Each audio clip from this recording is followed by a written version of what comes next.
Ladies and gents, welcome back to another Engineers podcast. Today I'm joined by Dimitra Retsina, who's a really seasoned CPTO. And today we're going to be talking a little bit about the emergence of that role in the market and what that actually means and how you can go about structuring your teams. So, as always, we're going to do an intro. Dimitra, lovely to have you on board. Do you want to give us some background into you and some of your career and run us through that? Sure. First of all, thank you for having me. It's Pleasure. a pleasure to do a podcast with you, and I know your audience and the speakers that you have invited previously have been quite on navigating very interesting topics. Thank you. From my side, I'm very keen in speaking about CPTO. That's something that I have been doing over the last, I would say, 5 years almost, Yeah. maybe more. I have changed. I think this has been the third time I have been acting as a CPTO, Okay.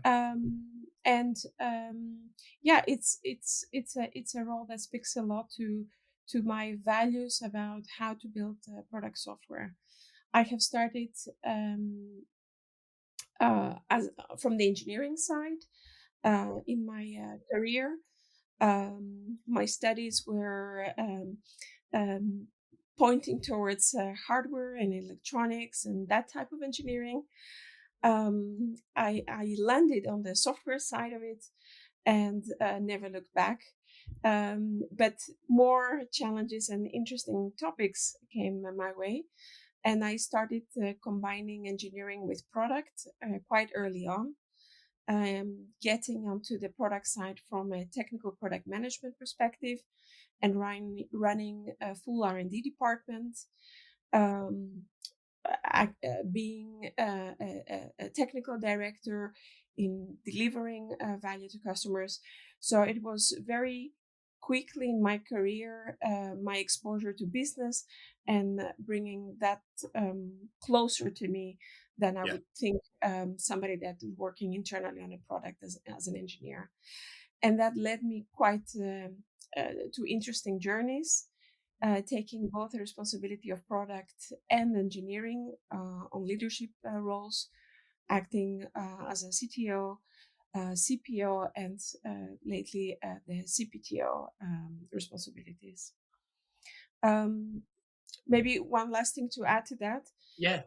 as I take on more long term roles, I often take also interim and fractional roles, and I try to bring the transformation into product engineering organizations to the level that they allow me, Yeah. in the interesting and scaling phases that the companies go through.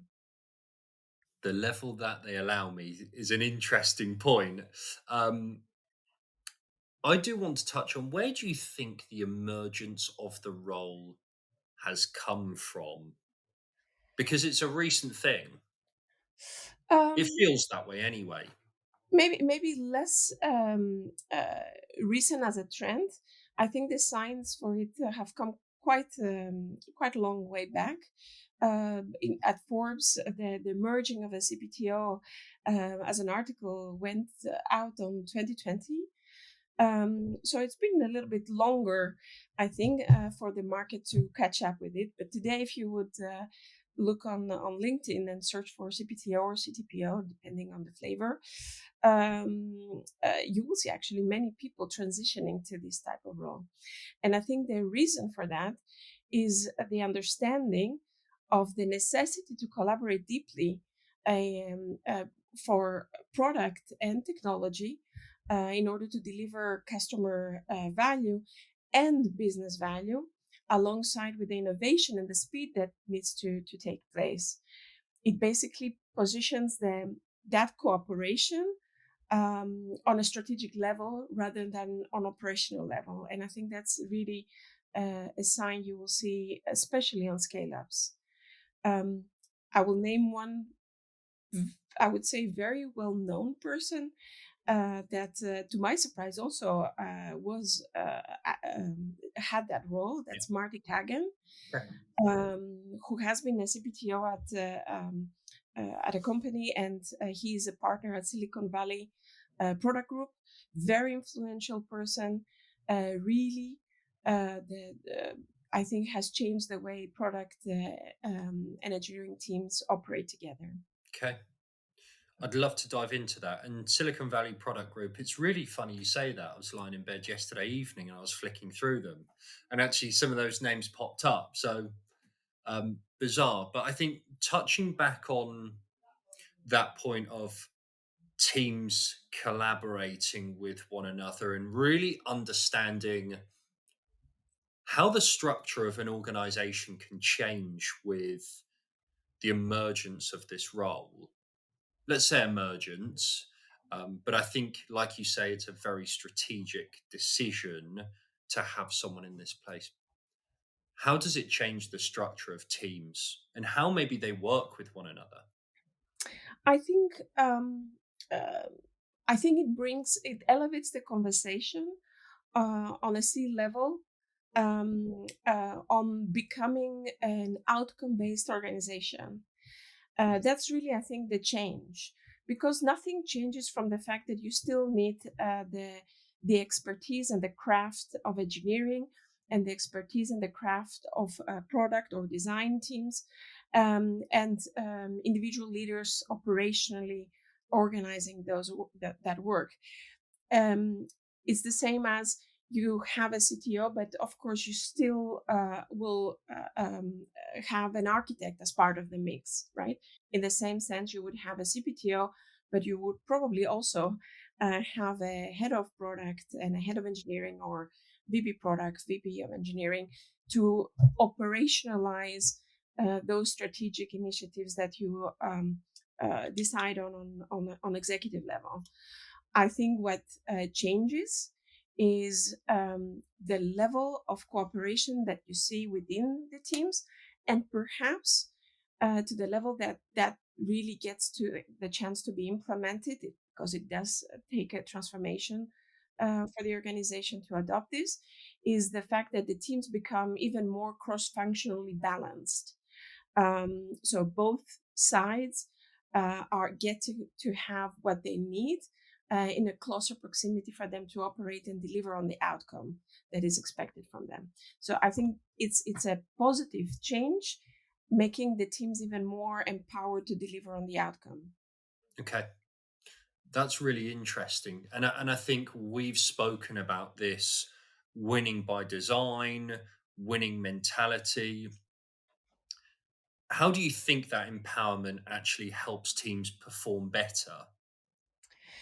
Um, you know, um, it's yes, indeed, we talk about the winning by design, and I use that methodology myself to introduce a collaborative way, and how cross-functional we can come together to influence the different phases of the customer journey Yeah. in making the decision to commit to a product and continue using the product and expand even the usage of the product.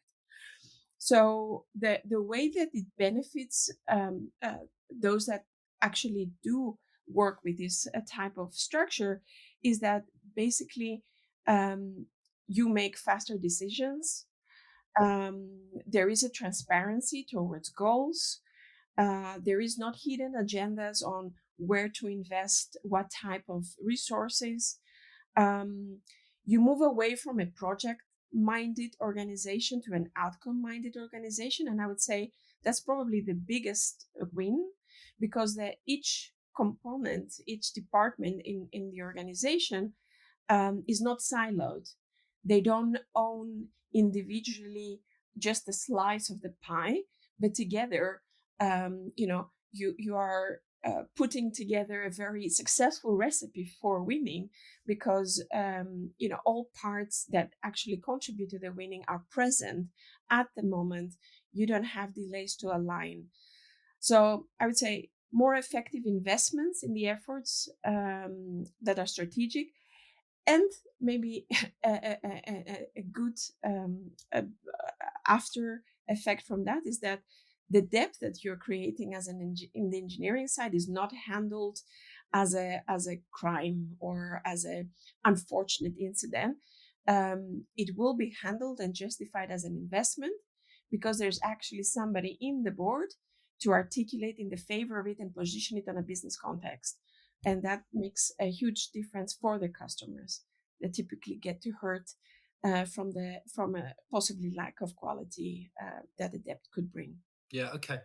Where do you think the role of a CPTO is most seen, if you like? Where is it most prevalent? Um, I think overall in the organization, because the role of a CPTO is actually to build bring closer product and engineering, and in doing so is partnering also well with the other parts of the organization, whether that be marketing or sales. I would say it goes a little bit hand in hand with the other trend you will see for product led growth, seeing the product as part of the growth engine. But I would definitely see it on all parts. So a product manager gets to access their counterparts in engineering as they make decisions, so that the decisions they make are they know are realizable, the realistic targets to go after. They build something that speaks to the business, to the engineer, to the designer, to the customer. Everything actually gets on the same line when you're working this way. Yeah, that And makes as a so much CPTO, you sense. can express that in their world, which actually has a tremendous value. Yeah, got you. How do you think it actually changes the role, if anything, of a software engineer on the ground or their mindset if it's not the role?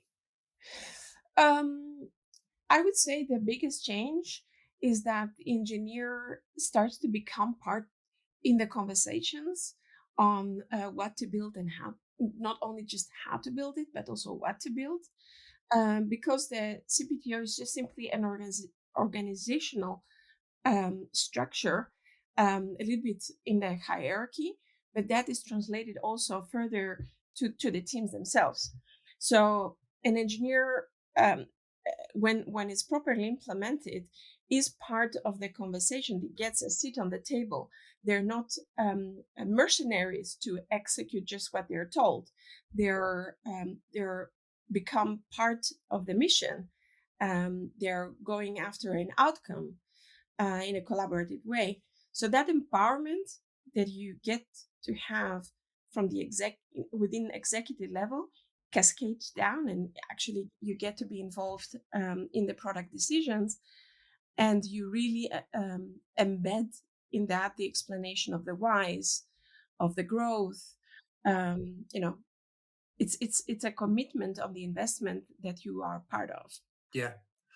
If you were to walk into a new fractional role, what do you think the top one or two things you would like to do to try and help an organization change their mindset to implement to this kind of structure?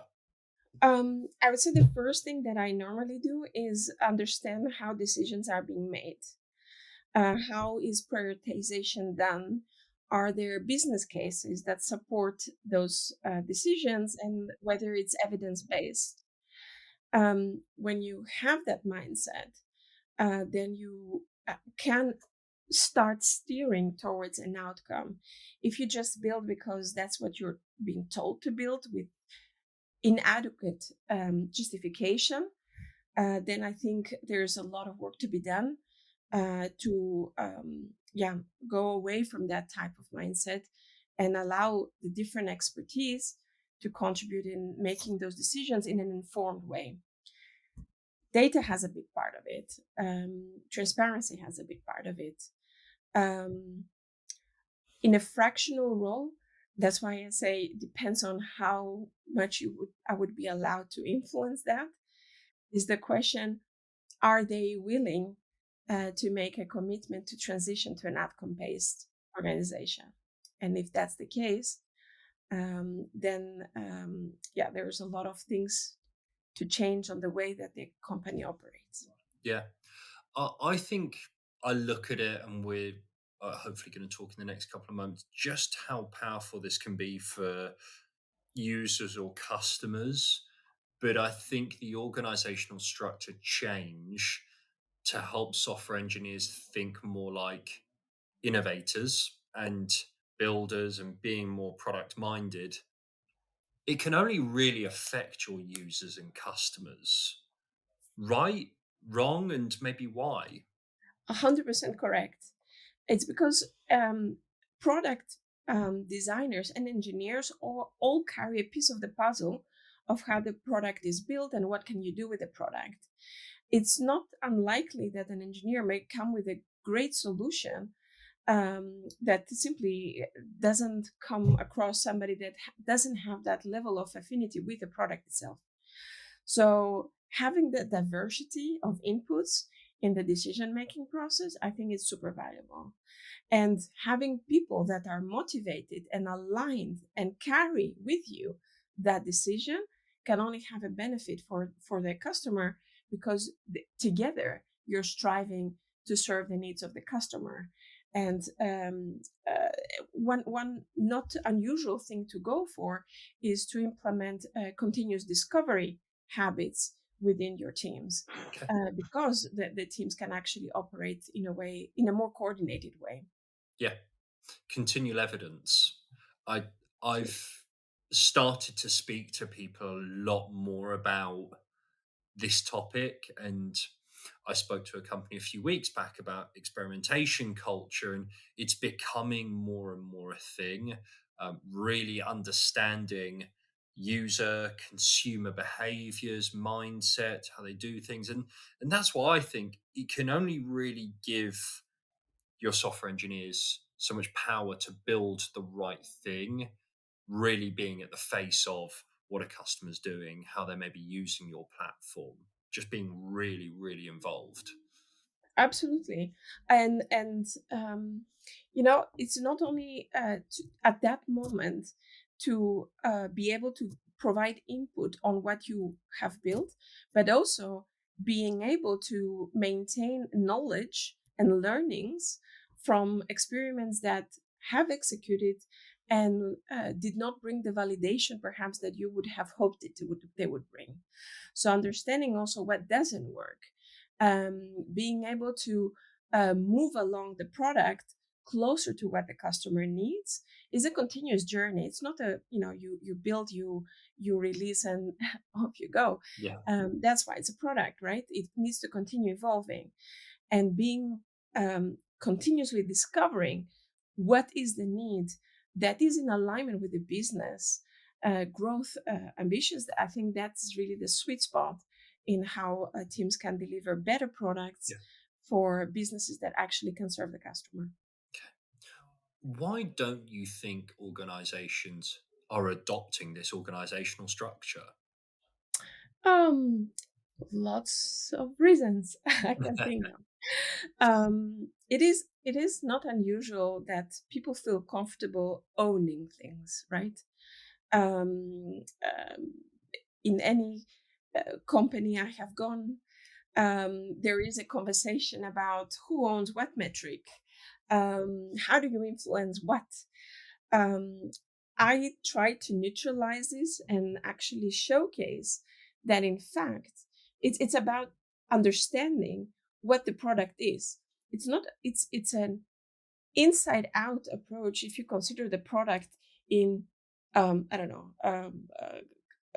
marketing and a product, and then customer success, sales, you know giving a lot of boost in the beginning but then disappearing afterwards. If you think of that journey like that, for the customer, that's really an inside out approach. An outside in approach is how the customer understands the product, and the customer understands the product in its totality from the moment that they start researching your material. What is the product? So it is your marketing collateral and assets that you present to them, actually the demo, or the trial or the freemium experience that they're getting to be onboarded on the product, and then also the level of support they receive afterwards, after the purchasing decision. They don't care who built what or who looks at what KPI. So if you see it like that, then then you understand that putting silos on those KPIs is nonsense. And there is an influence that you can bring on the customer journey if you combine forces. I will make a bridge there and say that I like combining a winning by design approach, looking at the customer journey Yeah. in a bow tie funnel with a land and expand approach on the phases of the customer, Yeah. and then trying to um, make transparent for everybody what is the role of product and how the product can partner with each stakeholder in that journey in order to deliver to the customer the experience in the phase that they are. And I do so by layering decision trees, which is something that Teresa Torres speaks quite a lot, Okay. and advocates on, and continuously discovering how to navigate the problem area in a way that speaks to the business growth. Okay. Interesting. You touched on where product are in this journey. If I do ask a dim question, whereabouts are product in this journey or in the team structure? Product management is, of course, a part of that mix, right? When we say a cross-functional um, um, team, product management is part of that. And product manager is the party that starts to consolidate all these inputs, make sure to articulate the hypothesis in a very clear way, very concise way, so that they can recruit the different views that will challenge that hypothesis in order to get to an outcome that actually addresses the problem of the customer or the need of the customer in a business effective way. So that's what the role of the product manager is. In the, in the companies where I have worked, I'm introducing the product manager as maybe a mediator in bringing those views together. So that's how I would say it. Interesting. It would be great to take some advice from you and your rise to sea level.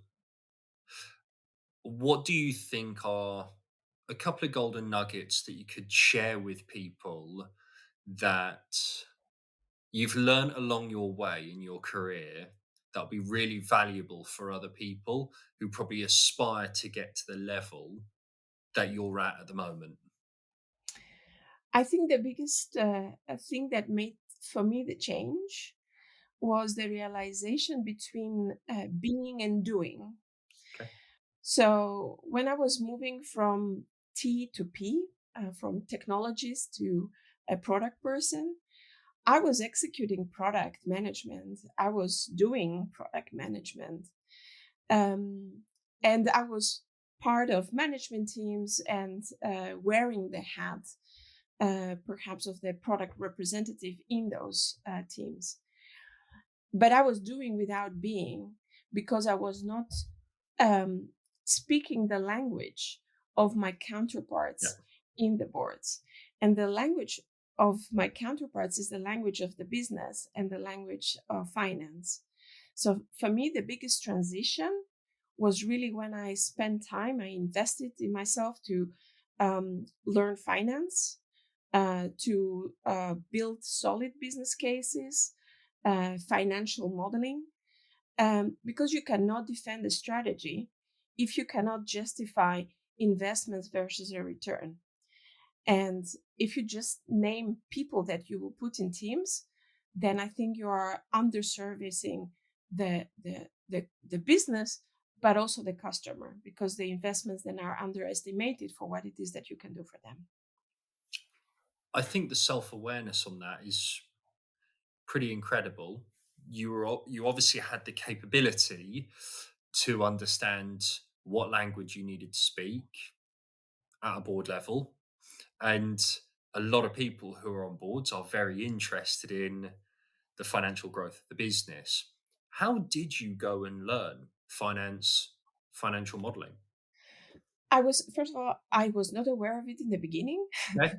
I failed dramatically in my first encounters with the board Okay. and investors, going in there with a CTO perspective in presenting to them what we were doing. Um, but I became more aware of it from the fact that I couldn't get through what it is that I wanted us to focus on. So it made a huge difference for me. I was very lucky to have a mentor that said to me, Dimitra, you're speaking to them, but you're speaking another language, right? The CFO has a very different perspective of what you're saying to them than the CEO, and the different thing from the CRO. You need to understand those different perspectives and address their needs in the conversation. So I was made aware of it by having a great mentor to point me to it. And then on, I started reading books. A great book as an introduction that I recommend is called Financial Intelligence, and introduce people to simply P&L and L and just the basics of finance. I urge people to have conversations with their CFO or any finance manager in their company to really understand when do we have revenue recognition and what does it mean, and what does it really mean to when we say COGS, what goes in there, right? So really understand what those KPIs are from a financial perspective. And then I dove in. I took a year taking the role as a VP product operations to set up product operations in a scale up that was Binder. And in that journey, I was tasked to produce product financials, so attribute cost and return on investment from product components. So we could really slice down all KPIs to the level of component and be able to make informed decisions for further investments. Really, really interesting experience. I think you've also touched on something there that I don't think you meant to touch on. You had a mentor, Yes. which I think is really important, by the way, subconsciously for your growth to help you navigate someone that's been there, been through some of those pains, understands the challenges that maybe you can't see at that time and can point you in the right direction. But I think that the three takeaways for me would have been, upskilling yourself, mentor, the role of, was it being versus doing or doing versus being? Same I thing. think it's the same, right? Same thing. Um, but also whether you deem that as, or whether the binder role was a sideways move or a different move, but really just to get a very different perspective to go up, that everything just isn't as linear as one way it's vertical, there's only way up. Um, That's exactly actually it. And that's the reason I take fractional or interim roles. I see them as a way of expediting my learning. I do confuse recruiters, I have to say. They do do you? not know how to position me. Yeah. But I find taking short-term assignments on areas where you want to improve your skill sets even more, to go in depth, gives you that time of focus to learn a skill and really become much better at it. And that was a very conscious decision to take that role at Binder, um, not just to read about product operations, but to be accountable for it, and yeah, learn, take the time to go in the depth that item of knowledge requires. And I have to say that I learned to do that quite early in my journey. there was a period where, after being with a company for 7 years, I decided to have my own startup. And in order to fund my startup, I started doing consulting. Okay. And I was very blessed to start to be introduced to do due diligence on behalf of investors. Okay. And what that meant was, for a very short amount of time, I got to go in extreme depths on architectural topics, on technology choices, Yeah. on product decisions, and Yeah. product business alignment decisions. And that taught me that those short assignments are a great way to expedite your learnings. And that's why I continue doing some interim and fractional roles afterwards. Good for you. Good for you. I think we've covered everything that we wanted to cover regarding the role of a CPTO. I think, like you say, you could type into LinkedIn now and find a lot of people doing this role. I think I've seen the emergence of it, but only really because my eyes have been open to it very recently. It's going to be really interesting to track what you do in a fractional and interim setting. I wish you all the best of luck. For businesses who are seeking an organizational change or difference of structure, 1,000,000%, I'll go and recommend you. Do not worry about that. But thank you for coming to join us.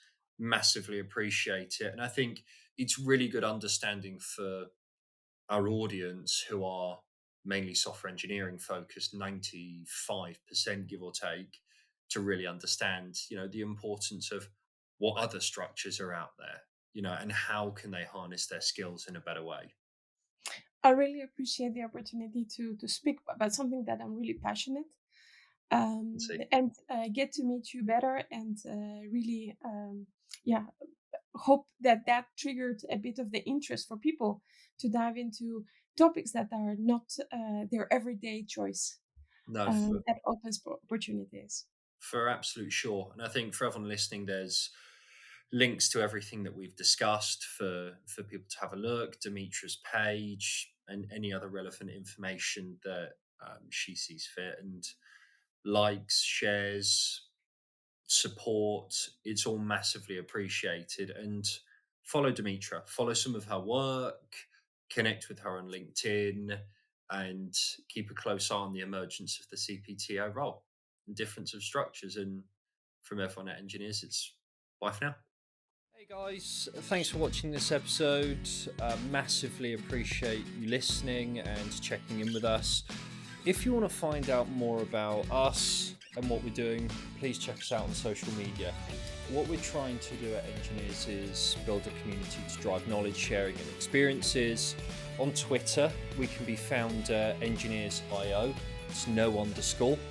We've also got a website, which is engineers.io. These links will all be posted in the description.